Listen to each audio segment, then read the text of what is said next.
morning, friends. So today we will be discussing about the lens. There are two parts for this particular chapter. In this particular session, we will be discussing about basically the morphology related to various lens conditions and how they present. So the objectives for today's session are, at the end of the session, you should all be able to describe the important anatomical as well as the physiological aspects of lens, enumerate various anomalies related to lens, define cataract, its etiopathogenesis, the various classifications related to cataract, clinical features, and also you should be able to diagnose cataract by examination. So first discussing about the anatomy and physiology, which you have already gone through in the anatomy lecture. Just the important applied aspects related to lens we would like to recap. So the lens is basically a clear substance and it is located behind the iris. It is just suspended with the help of suspensory ligaments, also called as the zonules. It is biconvex in nature. The diameter is 8.8 to around 9, so roughly it is around 9 millimeters in diameter. The radius of the anterior curvature, the radius of curvature of the anterior surface of lens is around 10 millimeter, whereas the posterior is 6. Now this particular anterior curvature keeps on changing with an active mechanism that is called as accommodation. In accommodation, this particular curvature steepens up so that the eye is able to focus for near objects. Again, one more important thing related to lens that one has to understand it is an avascular structure. So, the metabolism or the nutritional supply to the lens is through mainly the aqueous humor. Now again, one more thing I would like to add is the lens is one particular structure of eye that keeps on growing throughout the age. Initially, the weight of the lens is minimal at around 65 grams, and as compared to the adult weight of the lens, it is around 250 grams. The lens, when divided, it basically consists portion, that is the nucleus, and surrounded by the cortex, which is embedded in a structure called as the lens capsule. So basically there are three parts, major parts of the lens: the capsule, the cortex, and the nucleus. So now discussing each part in detail, the lens epithelium is a single layer, and the epithelial cells are basically of two types. In the central part, the epithelial cells are not that active. The cells in the pre-germinative zone, they are responsible for forming the new lens fibers. Now going to the capsule is collagenous in nature. The anterior is the thickest part, whereas the posterior lens capsule in the center is the thinnest. This is important while we discuss about the management of cataract. Going to the central part, there are various divisions of the nucleus on the basis of the formation of the lens fibers. So, the lens fibers that are oldest gets deposited in the center, whereas the youngest lens fibers are in the superficial portion. This nucleus is in turn surrounded by the cortex. The central most deep part of the nucleus is called as the embryonic nucleus. The surrounded by the fetal nucleus, which in turn is surrounded by the infantile nucleus, and the outermost is the adult. So there are four parts: the embryonic, fetal, infantile, and the adult nucleus. The reference of the lens is called as the equator. So the functions of lens. Now lens just as an important function in an eye is to focus the rays coming from infinity on the retina. So one more important refractive surface is cornea. Second important is the lens. Lens contributes to around 35% of the refractive power of eye, which comes up to around 16 to 20 diopters. So now coming and discussing about the first most important disease condition related to lens, that is cataract. So what do we mean by cataract? The literal meaning of cataract word is waterfall. By definition, any condition that results in loss of transparency of lens or formation of an opacity, either in relation to the lens capsule or the lens substance itself, whether it is developmental or congenital, is called as cataract. Now just a word of caution, the difference between lens opacity and cataract. As we discuss about the etiology further, we will come to know that certain opacities of lens are stationary, whereas in general the disease-related condition called cataract is a progressive variety. So when it is just a stationary opacity which has come to your notice during a routine examination, while counseling a patient, it is better to label them as opacities rather than cataract, which arouses anxiety in the patient. Otherwise, any opacity, by definition, it is called as cataract. But when you are using it as a terminology for lens opacity itself, you are just trying to use it for those conditions or opacities where the opacity is going to remain stationary for a long time, so that you don't create anxiety in the patient. So this is how a clear lens look, which is almost blackish, reflects through the pupil, whereas a cataract lens, of course, this is an advanced stage. It gives rise to a white reflex, or in a premature stage, it will give rise to a grayish-white reflex. So this is still, when we are talking about the epidemiology, cataract constitutes about, today also, around near about 50% of the treatable or avoidable blindness. So going to the ethiopathology of the cataract formation, so basically there are three important steps. Either there is degeneration or opacification of the lens fibers. Now why this happens? There is no one particular clear reason, but there can be number of factors related to formation of any opacity. So any factor, either it is a physical or a chemical trauma which affects the lens fibers, can result into formation of an opacity. Other most important factor is formation of aberrant lens fibers. Now this happens when the germinative epithelium loses its ability to form the normal cells. There results in formation of aberrant lens fibers which are not transparent and hence affect the visual function of the eye. There can be condition like metaplasia of the already existing fibers. Or at times there can be focal necrosis of the existing lens fibers in conditions like glaucoma, and that particular condition is called as glaucom ficon, that you will be again going through when we discuss about glaucoma. The third step in the pathogenesis is deposition of other materials, and this occurs in condition of metabolic disorders like diabetes or other glycogen storage disorders. Other fourth conditions which results into formation of cataract is abnormality occurring in the lens proteins. So anything which affects the equilibrium of the water and electrolytes in the compartments, intra and extracellular compartment, will result into formation of cataract.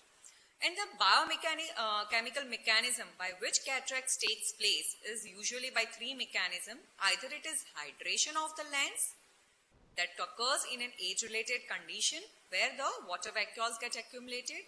Second is the denaturation of proteins. And the third biochemical mechanism is increase in the amount of sclerosis. So when it is basically hydration, a typical morphology appears. When it is more of sclerosis, the typical morphology of cataract is seen, that we will be discussing as we go ahead. So again, this is just a reference from your Parsons textbooks, and what are the factors or the risk factors for cataractogenesis, which is very important for one to understand. The most important is age. Sex does not have any predominant association with onset of cataract. Again, UV light exposure has an important relation with early onset of occurrence of cataract.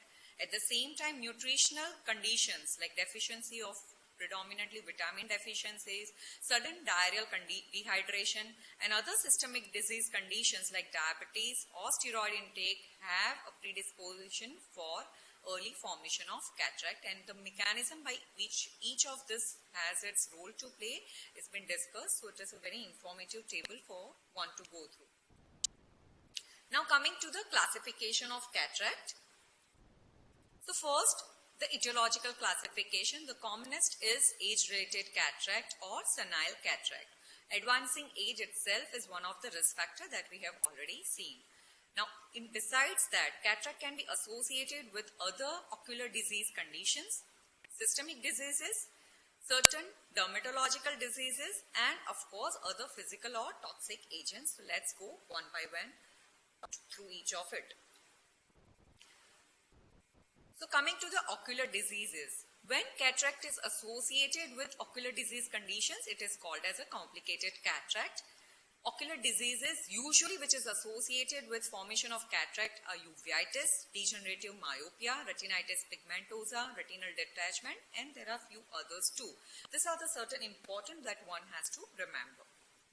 Systemic diseases, one most important systemic disease condition one should not forget is diabetes mellitus. Others, even hypoglycemia, hypoparathyroidism, myotonic dystrophy, Marfan syndrome, rubella disease condition are all associated with cataract. Atopic dermatitis, ichthyosis.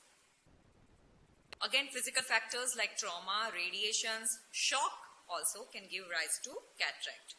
So asking this history or eliciting this history is very important for us to come to decide about the etiological cause responsible for cataract formation. Toxic agents, again, most important toxic agent is steroid intake. A long-term steroid intake, especially patients usually never give a history of steroid intake, but asking for disease conditions like a chronic treatment for skin-related conditions or a treatment for asthma on a long duration are usually, or patient having any other rheumatological conditions. These are the history points that one has to keep in mind while eliciting the history in case of a cataract. Besides that, there are many other drugs also which have an association with cataract formation like chloroquine, amiodarone, and other toxic agents like iron or copper deposition. So the classification, the first was the etiological classification. Now the classification on basis of onset of cataract. So there we divide it, either it is an acquired cataract or the congenital. The acquired cataract, basically the most important one is the senile or the age-related cataract. Besides that, the others are presenile traumatic, drug-induced cataract or secondary cataract due to any other systemic or disease condition. The congenital cataract by definition is the cataract that is at the onset of life itself, and it can be either with other systemic associations like other syndromes, or it can be without any systemic associations.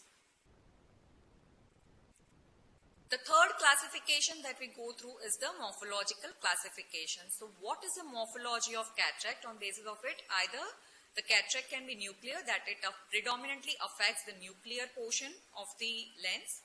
It can be cortical, it can be capsular, it can be subcapsular region, or it can be either anterior polar or the posterior polar. So this is the morphological grading of the cataract. So this is how a nuclear cataract, it is the central core portion that is involved as compared to the cortical portion in which the periphery or the cortical part of the lens is involved. Whereas in the posterior subcapsular, it is the just an area in relation to the posterior capsule gets opacified, whereas the other lens structures are almost clear, whereas in advanced cataract it is complete total opacification of the lens. So this is how actually the nuclear cataract looks on a distant direct examination. So rest cortical portion is clear, that you see a red glow, whereas the central portion is hard. This is how an early cataract looks like on a torchlight examination. This is on a distant direct ophthalmoscopy. This is on a torchlight. So again, a cortical cataract of a subcapsular variety Usually has a peripheral spokes as well as a subcapsular opacification. This is a typical cortical variety of a cataract at the initial stage. This is the capsular portion. The anterior capsular portion is only opacified, rest all is clear. And this is anterior capsular variety of cataract. This is again an advanced cataract, a mature cataract with the anterior capsular plaque. That is the white dense opacity in the anterior lens capsule, and the cortex is completely opacified. This is a subcapsular variety. So this is how typically on a slit lamp it would look like, and on a distant direct ophthalmoscopy, this is how the reflex can be diagnosed. So polar, it basically involves either the anterior pole or the posterior pole. Most common are the posterior polar variety of cataract, and they have a very definite associations with certain complications during the management of the cataract, polar cataract. Anterior polar cataract usually are congenital varieties which are associated with anterior lenticonus, that is outward protrusion of the anterior lens capsule. So central part of the anterior lens capsule is involved in anterior polar cataract, whereas only the posterior central part of the posterior capsule is involved in the posterior polar cataract. Now, the last is the maturity-wise classification. So depending upon how the cataract matures, the stages of cataract advancement can be divided separately for the cortical cataract as well as the nuclear cataract. The stages are the stage of lamellar separation, stage of incipient cataract, immature, mature and hypomature.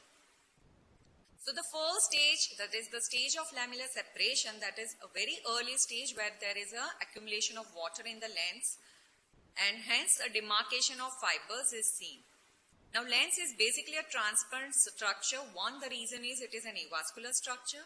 Second most important reason is there is a parallel or a definite arrangement of the fibers.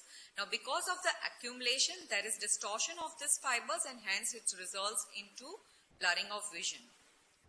Again, this stage, it cannot be diagnosed on a torchlight. It requires a slit lamp examination, and initially identifies only a subtle grayish appearance to the pupil.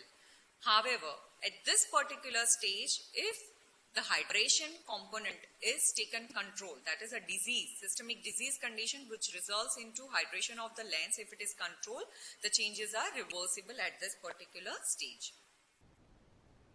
Now the stage of incipient cataract. So what happens basically, this is a stage again in a second stage in the classic maturation of a cortical variety of cataract, and there are basically two morphologies that are predominantly found, that is cuneiform or pupilliform.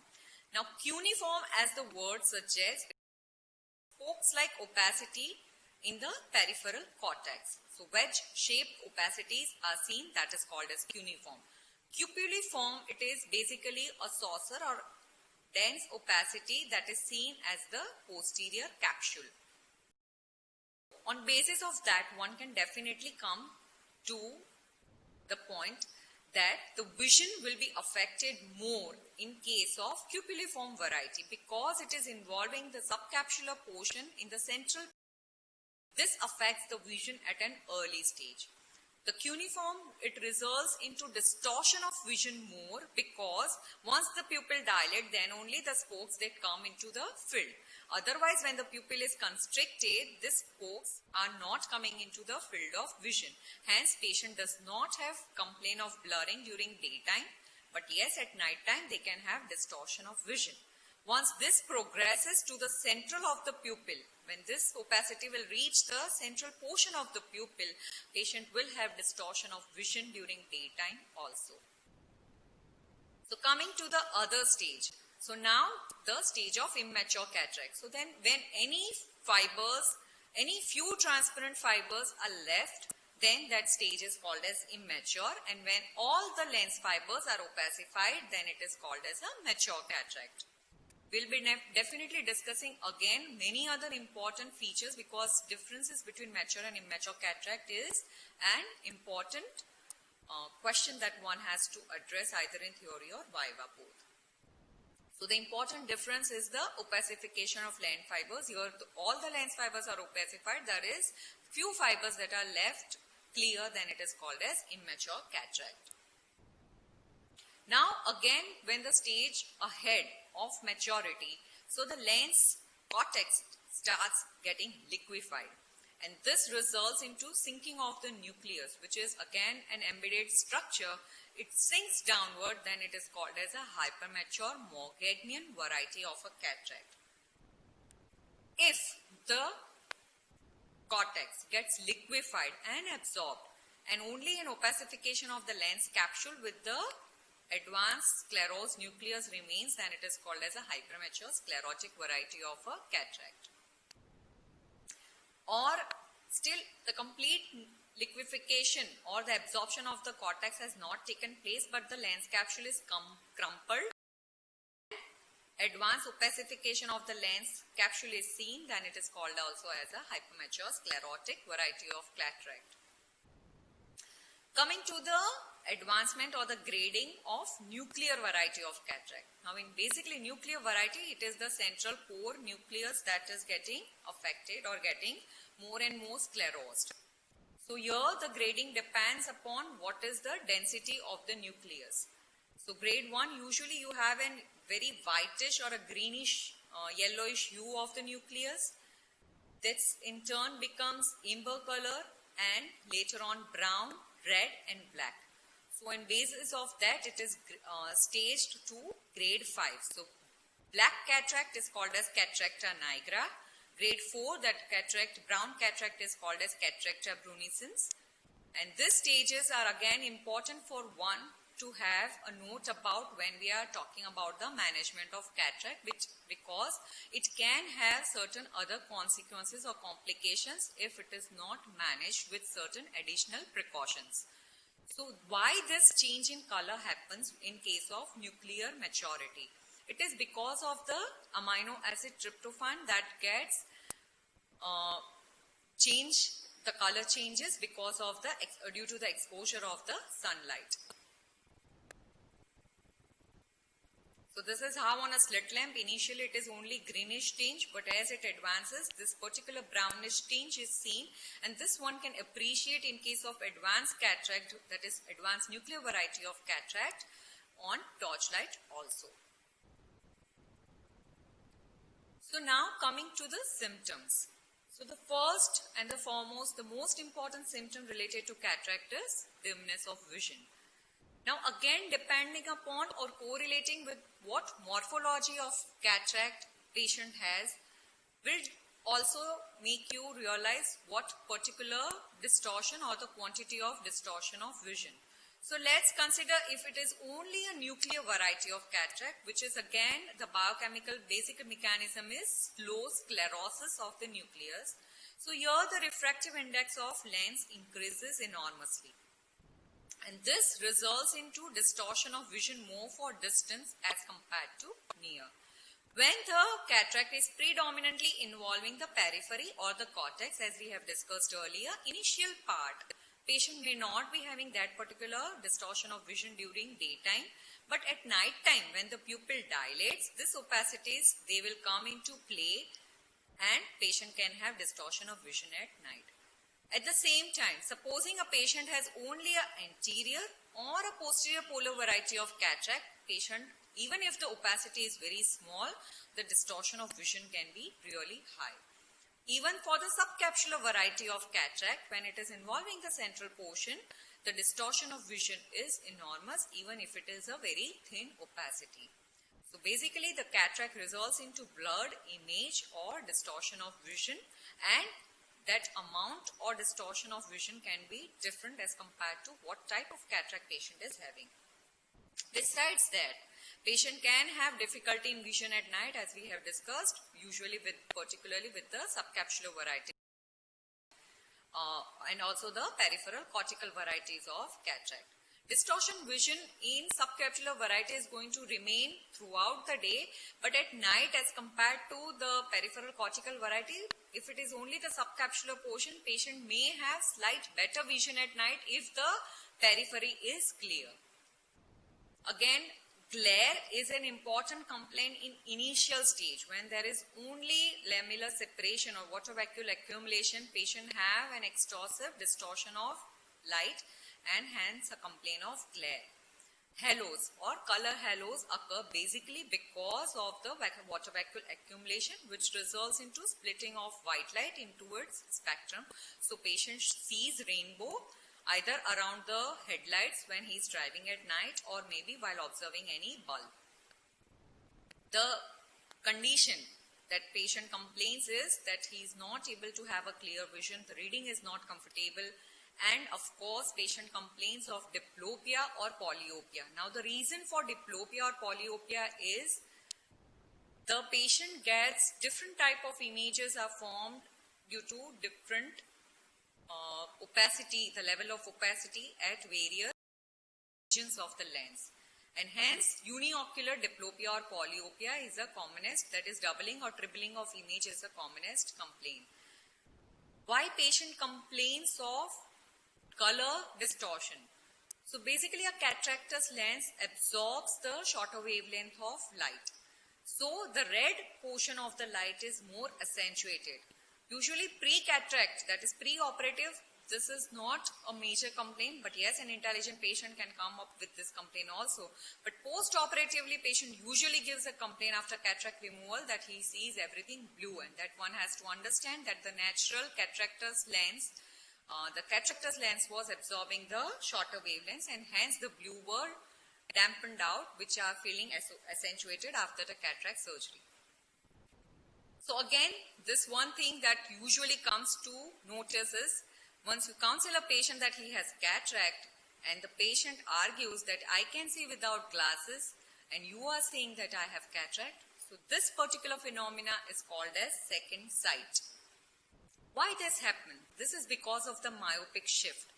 Because of the sclerosis, there is increase in the refractive index and hence there occurs of myopic shift, because of which patients are able to read near without their presbyopic aids. So coming to the signs that we have already, one can correlate with the symptoms. So first and foremost, when you try to document the vision, patient has a reduced visual acuity more for distance as compared to near. Again, on a torchlight examination through the photographs that you have already seen, you can come to assess what is the color of the cataract. Again, one more important examination that one has to learn to examine, which is a demonstration that will be actually demonstrated when you have a clinical rotation, that is the iris shadow examination. So when you see an iris shadow, that means certain fibers are still transparent, and that means it is a stage of immature cataract. When one has an iris shadow absent, that means the cataract is mature. So detailed examination of cataract, definitely one has to do on a slit lamp examination after dilating the pupil. And also the red reflex examination on distant direct ophthalmoscopy helps one to decide about the various morphologies of cataract. So just going quickly through other varieties of cataract.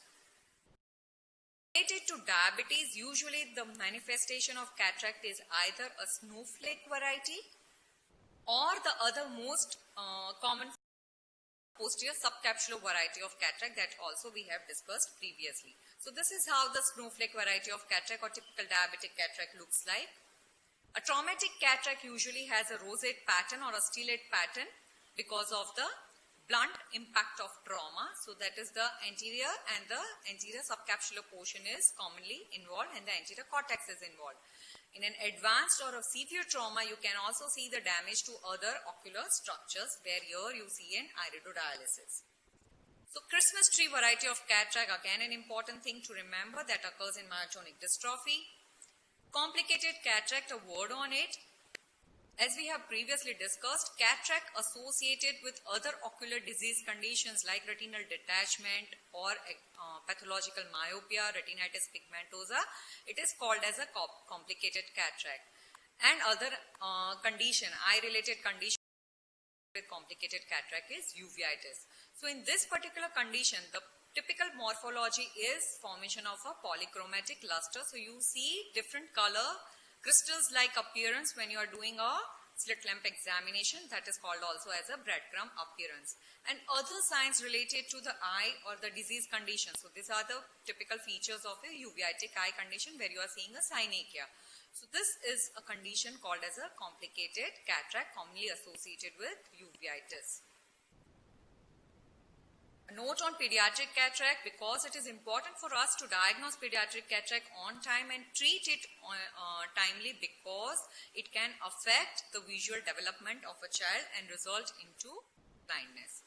So commonest presentation of a pediatric cataract. So a condition, rubella is one most commonest condition associated with bilateral cataract, and that is called as congenital rubella syndrome. Usually rubella cataract is associated with nuclear variety of cataract, whereas other pediatric cataract usually have more of a cortical or associations. The second commonest morphology is seen is the punctate variety of cataract.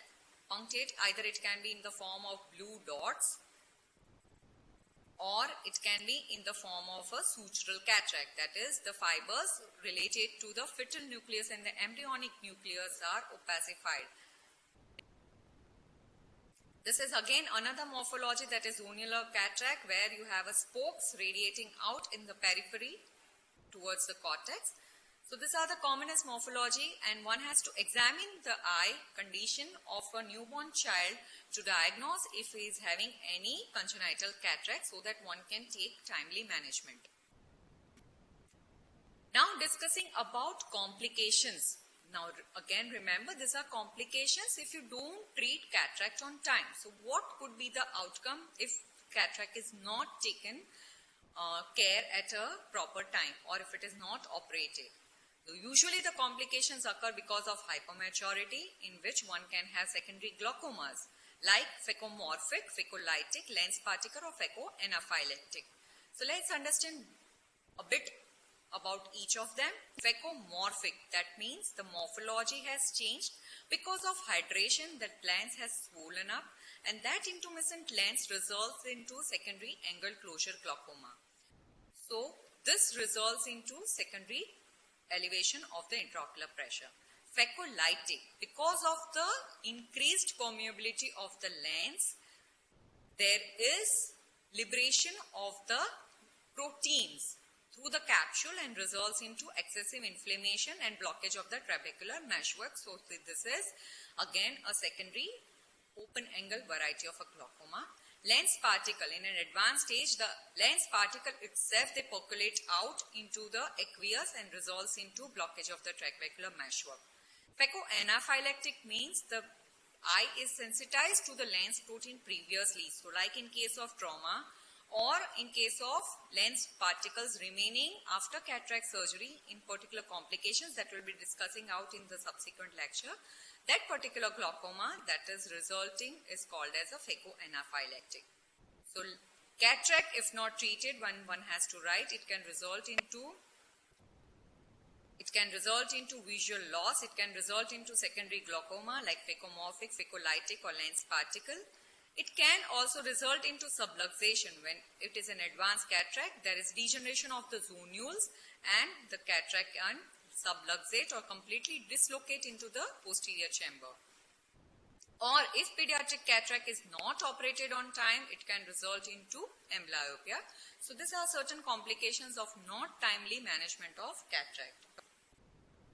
So just a quick overview about the lens, other anomalies of lens besides cataract. They are incomplete formation of lens, that is coloboma. So here you see that the part of the lens has not developed and it is distorted. That is called as coloboma of lens. It can be associated with colobomas of eye, that is uvea. Other condition is ectopia. Ectopia word means not in its position. So lens is shifted from its position, that is called as ectopia lentis. It is associated with other systemic conditions like Marfan syndrome, Bell-Marchesani syndrome, homocystinuria. Problems related to the size of lens. Either the size of lens is small, it is called as microphakia, and also it is associated with Loewe syndrome, where the size is also small and the lens is not a biconvex but a spherical structure, then it is called as microspherophakia and it is associated with Well-Marchesani syndrome. Lenticonus. So that means the surface of the lens has an excessive curvature.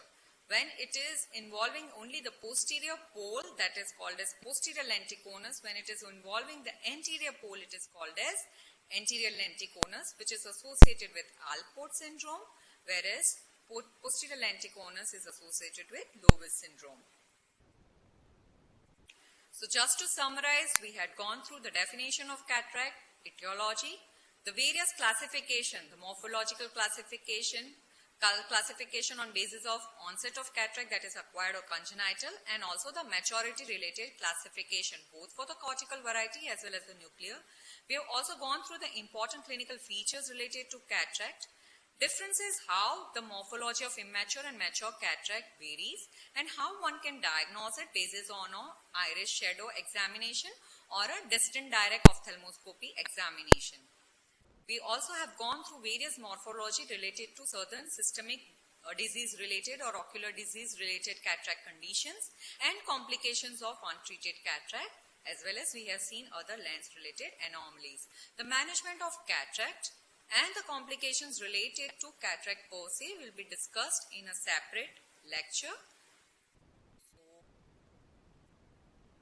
thank you.